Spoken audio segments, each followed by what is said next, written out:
আমার স্বপ্নের দুনিয়াতে আপনাদের সবাইকে স্বাগত। আজকে আমি আপনাদের সঙ্গে এই রেসিপিটা যে শেয়ার করছি, এটা শেয়ার করতে পেরে আমার নিজেরও প্রচণ্ড ভালো লাগছে।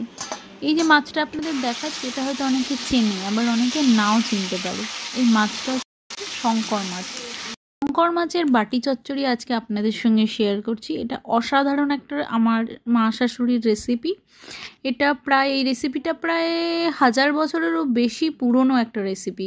কেন কি আমার মাও শিখেছে তার শাশুড়ি মার থেকে, আর আমার শাশুড়ি মা মানে আমার মায়ের যে শাশুড়ি মা তিনিও আবার শিখেছেন তার শাশুড়ির থেকে। মানে অ্যাকচুয়ালি আমার শাশুড়ি মা এটা শিখেছে তার দিদি শাশুড়ির থেকে। তাহলে বুঝতেই পারছেন এটা কিন্তু অনেক পুরনো একটা রেসিপি। এই রেসিপিটা কিন্তু সত্যি বলছি অত্যন্ত দুর্দান্ত একটা রেসিপি, বেশি খাটনিরও নয়, কিন্তু খেতে অসাধারণ স্বাদ হয়। জিভে এখনই আমার জল চলে আসছে রেসিপিটা বলতে গিয়েও। তো চলুন পুরো রেসিপিটা দেখে নেওয়া যাক। আর এরকম রেসিপিগুলো যদি আপনাদের নিত্য নতুন রেসিপিগুলো এরকম যদি আপনাদের সত্যি ভালো লেগে থাকে, তাহলে please subscribe, like, share, comment করতে কিন্তু ভুলবেন না।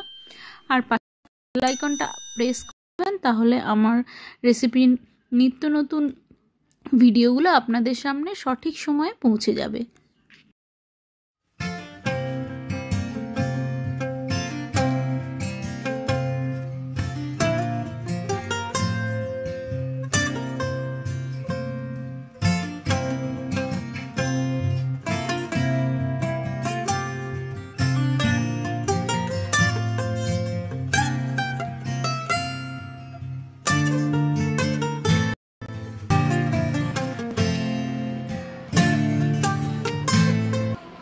এই শঙ্কর মাছের বাটি চচ্চড়ির জন্য যেটা প্রথমে দরকার সেটা হলো শুকনো লঙ্কা আর পেঁয়াজ। এই দুটো একসঙ্গে বাটতে হবে, কারণ পেঁয়াজের যে মিষ্টি মিষ্টি ব্যাপারটা সেটা এই শুকনো লঙ্কার সাথে বাটলে কেটে যাবে। এটা হচ্ছে 1 নম্বর প্ল্যান। তারপর হচ্ছে রসুন বাটাটাও বেটে নিতে হবে, নিয়ে কিন্তু এখানে দিতে হবে। এখানে কিন্তু আদা বাটা আমি ইউজ করব না, এই মাছে কিন্তু আদা বাটা আমার শাশুড়ি মা ইউজ করেননি। তো দিয়ে এবার এর মধ্যে ধনে গুঁড়ো, জিরে গুঁড়ো, শুকনো লঙ্কা গুঁড়ো, তারপর হচ্ছে তোমার লঙ্কা, এমনি কাঁচা লঙ্কা, তারপর হচ্ছে তোমার হলুদ গুঁড়ো আর সর্ষের তেল ভালো করে দিয়ে এটাকে খুব ভালোভাবে মেখে নিতে হবে। সাথে একটু গরম মশলা দিয়ে দিলে বা মিট মশলা দিয়ে দিয়েও কিন্তু ব্যাপারটা জমে যায়। এটা কিন্তু আমি অ্যাড করেছি, রেসিপিটার যে পুরনো রেসিপি তাতে এটা ছিল না, এটা আমার নিজস্ব অ্যাড। কিন্তু দেখলাম বেশ ভালোই জমে গেছে ব্যাপারটা। এর মধ্যে কাঁচা পেঁয়াজও দিয়ে দেবো, সঙ্গে দিয়ে দেবো মানে যতটা পরিমাণ সর্ষের তেলের দরকার ততটা পরিমাণ সর্ষের তেল মাখার জন্য, আর সঙ্গে টমেটোও দিয়ে দেবো। দিয়ে খুব ভালোভাবে এটাকে মাখবো। যত ভালোভাবে এটাকে মাখবো তত ভালোভাবে এই মশলাগুলো কিন্তু মাছের মধ্যে ঢুকতে থাকবে।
ভালোভাবে ম্যারিনেশনটা করে রেখে দেওয়ার পরে কড়াইতে তেল দিয়ে, তেল গরম হলে একটু জিরে, আর একটু তেজপাতা দিয়ে মেখে রাখা মাছটা এবার আমি এর মধ্যে ঢেলে দিই।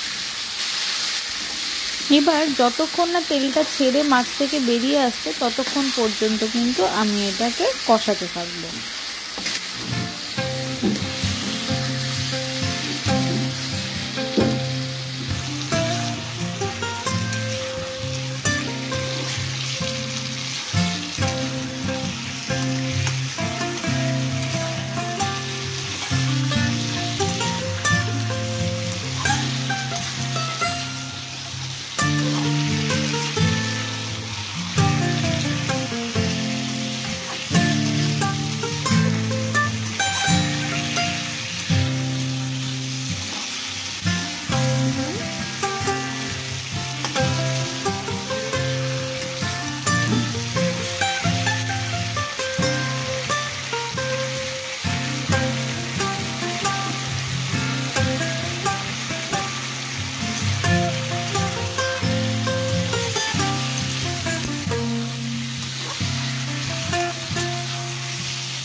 রেখে দেবো, তাই তো বসে গেলে।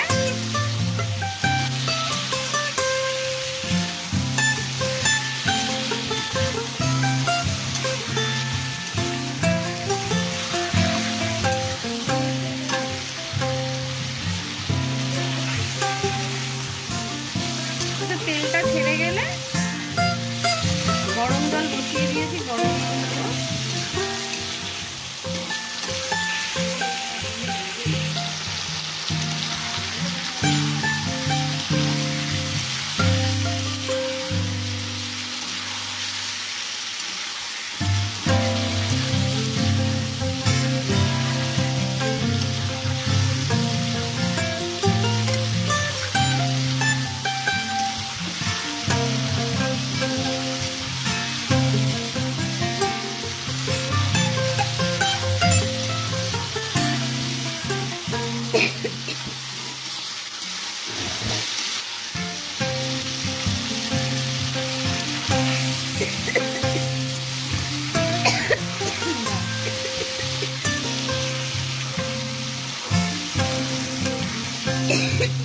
মা সিদ্ধ হয়ে গেছে।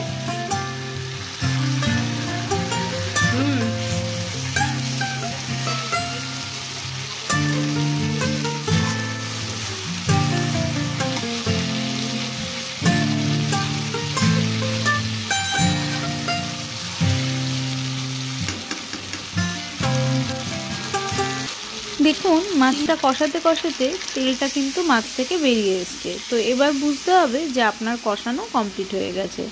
এবার আমি এখানে আগে থেকে ফুটিয়ে রাখা জলটা অ্যাড করে দেবো। গ্রেভির পরিমাণ যেটুকু আমি দেব তার থেকে একটু বেশি পরিমাণ জল দিয়ে অপেক্ষা করব ফুটিয়ে নামিয়ে নেওয়ার। এই সময় আমি আরেকটু নুন আর অল্প একটু মিষ্টি অ্যাড করে দেবো।